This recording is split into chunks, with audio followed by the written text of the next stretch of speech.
What happened, Bella? Why you crying again? I know. Vampire, right? Vampire will fit to me. Edward!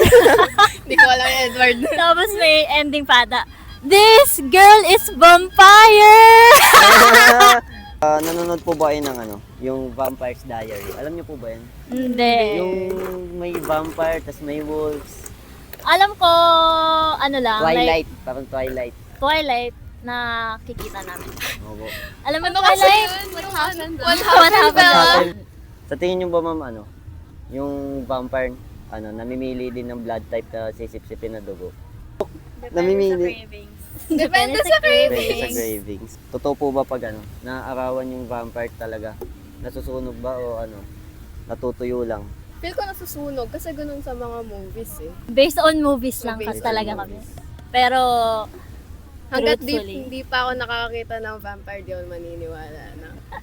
Paano pag naka-encounter ka ng vampire, anong gagawin mo kunyari nakita mo siya? Anong gagamitin mo pang defense para sa kanya? fire. Garlic. Garlic? Ayun. Pwede. Nakikita ko Aswang kasi- naman siya, di ba? Nakikita ko sa movies, namamatay sila pag sa garlic. Ewan ko. Ikaw, ma'am, bakit fire yung sa'yo? Wala, kasi parang sort of ilaw. Ilaw? Oo. Oo, mainit, ilaw, just like the sun.